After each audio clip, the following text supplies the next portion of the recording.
Bihar BJP ने नरेंद्र मोदी को PM पद के उम्मीदवार के लिए प्रस्ताव क्या पारित किया। पार्टी के राष्ट्रीय अध्यक्ष राजनाथ सिंह नाराज हो गए। राजनाथ सिंह ने रविवार को बीजेपी चुनाव अभियान समिति पार्टी के प्रदेश अध्यक्षों और संगठन महासचिवों की बैठक में नाराजगी जाहिर की। उन्होंने कहा कि मैं अपने दायित्व को बखूबी जानता हूं और ये भी जानता हूं कि कौन सा फैसला कब लेना है। राजनाथ सिंह ने बिहार के पूर्व उप मुख्यमंत्री सुशील मोदी समेत पूरी राज्य इकाई को फटकार लगाते हुए बीजेपी की सभी राज्य इकाइयों को ये ताकीद की कि आइंदा ऐसा कोई प्रस्ताव पारित न हो पाए।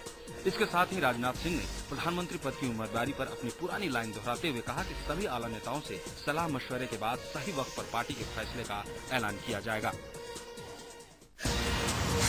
बीजेपी कैंपेनिंग कमेटी के चीफ नरेंद्र मोदी ने मुस्लिम वोटरों को अपने पाले में लाने के लिए पार्टी के तमाम नेताओं और कार्यकर्ताओं को पिछले मुसलमानों तक पहुंचने का संदेश दिया। मोदी ने कार्यकर्ताओं से कहा कि मुस्लिम वोट बीजेपी को नहीं मिलते या नहीं मिलेंगे ये मानने की कोई वजह नहीं है। जब गुजरात में 25% मुस्लिम वोटर हमें वोट दे सकते हैं तो दूसरे राज्यों में क्यों नहीं दे सकते। मोदी ने अल्पसंख्यकों और खासकर मुस्लिम वोटरों को साधने के लिए पहले से ही कोई मुकम्मल प्लान तैयार कर रखा है। जो चुनाव नजदीक आने पर मोदी का मुस्लिम कार्ड खुलेगा। लेकिन मोदी के इस बयान को कांग्रेस सरासर गलत करार दे रही है। 25% मुसलमान तो आपको वोट दे रहा है गुजरात में। आप कितने टिकट मुसलमानों को दे रहे हैं गुजरात के अंदर? नरेंद्र मोदी की अगुवाई से उत्साहित बीजेपी आगामी लोकसभा चुनाव के लिए 272 से ज्यादा की सीटों का लक्ष्य तय कर दिया है। बीजेपी नेतृत्व ने अपने कार्यकर्ताओं के लिए रणनीति तैयार कर दी है। बीजेपी के चुनाव अभियान के नायक नरेंद्र मोदी ने बूथ और यूथ का चुनावी मंत्र फूका है। मोदी ने कार्यकर्ताओं से दो टूक कहा कि देश का माहौल कांग्रेस के खिलाफ है और विकल्प केवल बीजेपी है। बीजेपी के चुनाव अभियान और रणनीति पर मोदी की पाठशाला में पार्टी के केंद्रीय और राज्यों का पूरा नेतृत्व मौजूद था। पार्टी अध्यक्ष राजनाथ सिंह के भाषण के बाद मोदी ने मंच संभाला और अपनी रणनीति साफ की। मोदी की पाठशाला में बीजेपी के वरिष्ठ नेता लालकृष्ण आडवाणी ने पहुंचकर सबको चौंका दिया। इस बैठक में आडवाणी ने मोदी की जमकर तारीफ की, वो भी ऐसे मौके पर जब पार्टी के सभी राष्ट्रीय पदाधिकारी और सूबे के पदाधिकारी मौजूद थे। आडवाणी की मौजूदगी में मिशन 2014 और 5 राज्यों के विधानसभा चुनाव को लेकर रूपरेखा तैयार की गई और महंगाई और भ्रष्टाचार पर केंद्र सरकार को घेरने की रणनीति भी बनाई गई। इस बैठक में लालकृष्ण आडवाणी के अलावा सुषमा स्वराज, राजनाथ सिंह, अरुण जेटली जैसे पार्टी के आला नेता मौजूद रहे। गौरतलब है कि 15 अगस्त के दिन पीएम के भाषण पर मोदी की आलोचना पर आडवाणी ने मोदी पर वार किया था। कोयला घोटाले मसले पर एक बार फिर विपक्ष सरकार को घेरने में लगी है। विपक्ष सवाल उठा रहा है कि आखिर घोटाले से जुड़े कई अहम दस्तावेज कैसे गायब हो गए। इसका जवाब सरकार को देना होगा। विपक्ष घोटाले के दस्तावेज गायब का मुद्दा संसद में भी उठाने का मन बना लिया है। गौरतलब है कि कोयला खादान पाने के लिए जिन 45 कंपनियों ने आवेदन किया उनके दस्तावेज गायब हैं। इसमें कांग्रेस सांसद विजय दाड़ा की कंपनी की फाइल भी शामिल है। फाइल गायब होने के बाद कोयला मंत्री श्री प्रकाश जायसवाल ने भी मानी है और इस पूरे मसले पर विपक्ष ने सरकार और कांग्रेस पर निशाना साधा है। लश्कर आतंकी अब्दुल करीम उर्फ टुंडा ने देश में आतंकवाद के पीछे पाकिस्तान का हाथ होने की बात स्वीकार की है। टुंडा ने खुलासा किया है कि आईएसआई ने इंडियन मुजाहिदीन और बाबर खालसा के आतंकियों को पूरी तरह मदद कर रही है। आतंकियों के रहने और रोजगार मुहैया कराने के नाम पर कई आतंकियों को पाकिस्तानी पासपोर्ट भी दिए गए हैं। टुंडा की गिरफ्तारी 26/11 मुंबई हमले के मुख्य हैंडलर अब्बू जिंदाल से भी बड़ी मानी जा रही है। आईएसआई और लश्कर-ए-तैयबा में टुंडा का बड़ा कद था। टुंडा दोनों संगठनों का चहेता था। पाकिस्तान में कट्टरपंथी संगठनों के शुरा में हाफिज सईद और जैसे मोहम्मद चीफ मौलाना मसूद अजहर के साथ टुंडा भी भाग लेता था। दोनों संगठन टुंडा से अंतर्राष्ट्रीय मसलों पर राय लेते थे। गौरतलब है कि टुंडा को 3 दिन पहले भारत नेपाल बॉर्डर पर पुलिस ने गिरफ्तार किया है। लश्कर आतंकी टुंडा की गिरफ्तारी और उसके खुलासे ने पाकिस्तान के झूठ से पर्दा उठा दिया है। पाकिस्तान बार बार अंतर्राष्ट्रीय मंचों पर भारत में आतंकवाद फैलाने से इनकार करता रहा है, लेकिन टुंडा के खुलासे के बाद उसे झुठला पाना आसान नहीं होगा।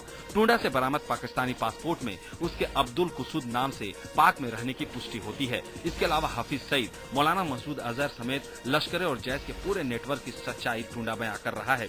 पाकिस्तान में बसाए गए दाऊद इब्राहिम, इंडियन मुजाहिदीन के रियाज और इकबाल भटकल के अलावा अब्दुल अजीज उर्फ बड़ा साजिद और बाबर खालसा इंटरनेशनल के बाधवा सिंह और रतनदीप सिंह समेत कई लोगों के पते और उनके पाकिस्तान में फर्जी नाम से बने पासपोर्ट का ब्यौरा भी टुंडा पुलिस के सामने खुलासा कर रहा है। पुलिस अब भी टुंडा से पूछताछ करने में जुटी है। भारतीय सेना ने पुंछ के विजी सेक्टर में पाकिस्तान की 5 पोस्ट तबाह कर दी है। भारतीय फौज ने यह कार्रवाई तब की जब पाक सेना ने आतंकियों की घुसपैठ कराने के लिए इस इलाके में सीज फायर का उल्लंघन किया। कश्मीर घाटी में आतंकवाद को फिर से हवा देने के लिए पाकिस्तान गोलीबारी के बहाने घुसपैठ कराने की कोशिश कर रहा है। इसलिए LOC के अलग अलग सेक्टरों में करीब एक हफ्ते में कई बार सीज फायर का उल्लंघन किया गया। सेना ने कुपवाड़ा में आतंकियों की घुसपैठ की बड़ी साजिश को नाकाम करने में सफल रही है। पाक फायरिंग के दौरान मोटर जैसे भारी और मंझले हथियारों का भी इस्तेमाल कर रहा है। पाक पिछले 10 दिनों में 19 बार सीज फायर का उल्लंघन कर चुका है। मुंबई की लोकल ट्रेन में विदेशी महिला के ऊपर प्लेट से हमले से सनसनी फैल गई। मामला रविवार शाम करीब 4:30 बजे का है, जब महिला लोकल ट्रेन से चर्चगेट रेलवे स्टेशन से गोरेगांव की ओर जा रही थी।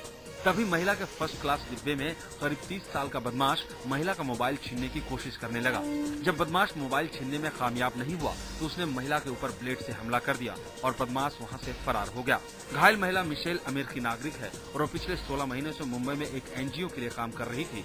फिलहाल GRP पुलिस ने मामला दर्ज कर आरोपी की तलाश में जुट गई है। वैसे 1 महीने के अंदर लोकल ट्रेन के भीतर किसी महिला के ऊपर हमले की ये दूसरी घटना है।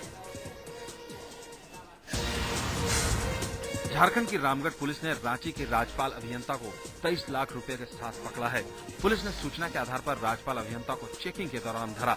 राज्यपाल अभियंता का नाम है प्रेमनाथ शाह। शाह शुरू में पुलिस को चकमा देने की कोशिश की, लेकिन पुलिस के पास शाह की पुख्ता जानकारी थी। पुलिस ने उनके पास से 23 लाख रुपए बरामद किए हैं। शाह के ब्रीफकेस से पुलिस को 1000 के नोट का 20 लाख और 500 के नोट के 3 लाख रुपए मिले हैं। प्रेमनाथ शाह ने 23 लाख रुपए अपना निजी बताया है। शाह ने पुलिस को बताया है कि जमीन बेचने के एवज में मिला था उसे 23 लाख रुपए। फिलहाल पुलिस ने पैसे जब्त कर लिए हैं और खोजबीन में जुट गई है।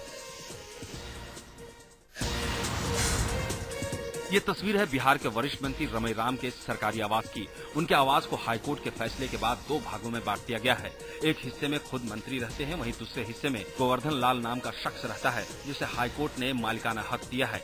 रमई राम अपने ही सरकारी बंगले में एक छोटे से हिस्से में रहने को मजबूर हैं। मंत्री जी के सरकारी आवास की घेराबंदी उस वक्त की गई जब वो घर से बाहर थे। इसके लिए रमई राम को ना तो कोई नोटिस दिया गया और ना ही कोई सरकारी अधिकारी ने इन्हें ये बात बताई। रमई राम अब खुद के साथ साथ परिवार की सुरक्षा को लेकर काफी परेशान है, लेकिन मंत्री जी का सुनने वाला कोई नहीं, न भवन निर्माण के अधिकारी और न ही उनके मुखिया नीतीश कुमार। असम में जारी भारी बारिश के चलते आई बाढ़ से पूरा इलाका प्रभावित हुआ है। भारत का उत्तर पूर्व राज्य असम इस गर्मी के मौसम में भीषण बाढ़ की चपेट में आया है। बारिश के बाद आई बाढ़ से असम में सबसे ज्यादा सुनारी इलाका प्रभावित हुआ है। इलाके के घरों में पानी घुस गया है। लोगों के जरूरत के सामान पानी में डूब चुके हैं। गाड़ियां और बाइक को पानी में तैर कर पार करना पड़ रहा है। बाढ़ प्रभावित इलाके से लोग पलायन कर रहे हैं। इलाके के 100 परिवार बारिश से आई बाढ़ के चपेट में आ गए हैं। बाढ़ से प्रभावित लोगों को सुरक्षित स्थान पर ले जाया जा रहा है। बाढ़ से हजारों घरों को नुकसान पहुंचा है। असम की प्रमुख नदियों का जलस्तर खतरे के निशान से ऊपर बह रही है। श्रीहरिकोटा के भारतीय अंतरिक्ष अनुसंधान केंद्र यानी इसरो से आज GSLV-D5 को प्रक्षेपित किया जाएगा। आज शाम 4:50 पर अंतरिक्ष में GSLV-D5 को भेजा जाएगा।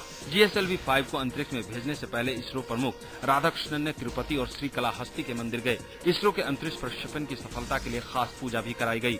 2 साल की कड़ी मेहनत के बाद स्वदेश में ही विकसित इंजन तैयार किया गया है। GSLV-D5 स्वदेशी क्रियोजेनिक इंजन अपने साथ दूरसंचार उपग्रह GSAT-14 को भी ले जाएगा, जो भारतीय दूरसंचार के साथ साथ सूचना और प्रसारण तकनीक को और उन्नत बनाने के अलावा आने वाले वक्त के लिए 2 अतिरिक्त के बंद ट्रांसपोडरों को अंतरिक्ष की कक्षा में स्थापित करेगा। गौरतलब है कि साल 2010 में इसरो का एक रॉकेट उड़ान भरने के साथ ही विस्फोट के साथ फट गया था और बंगाल की खाड़ी में जा गिरा था। GSLV-D5 का प्रक्षेपण यान का स्वदेश में ही निर्माण किया गया है। इस प्रक्षेपण यान के निर्माण में लगभग 160 करोड़ रुपए खर्च हुए हैं। इस रॉकेट का वजन 414 किलोग्राम है और इसमें क्रियोजेनिक इंजन लगा है। इस इंजन को स्वदेश में ही तैयार किया गया है। इंजन में तरल हाइड्रोजन और ऑक्सीजन प्रक्षेपित करने से पहले भरा जाएगा। भारत ने 1990 में रूस से क्रायोजेनिक इंजन के लिए समझौते किए थे, लेकिन अमेरिका ने मिसाइल तकनीक नियंत्रण समझौते की आड़ में इस पर अपनी आपत्ति जताई थी, जिसके बाद भारत को रूस ने क्रायोजेनिक इंजन देना बंद कर दिया था। ऐसे में भारत के वैज्ञानिकों के पास स्वदेश में क्रायोजेनिक इंजन विकसित करने के अलावा कोई चारा नहीं बचा था। साल 2010 में GSLV-D3 के विफल परीक्षण के बाद क्रायोजेनिक इंजन की खामियों को दूर करना शुरू कर दिया और फिर से इंजन को नए डिजाइन के साथ विकसित किया गया है।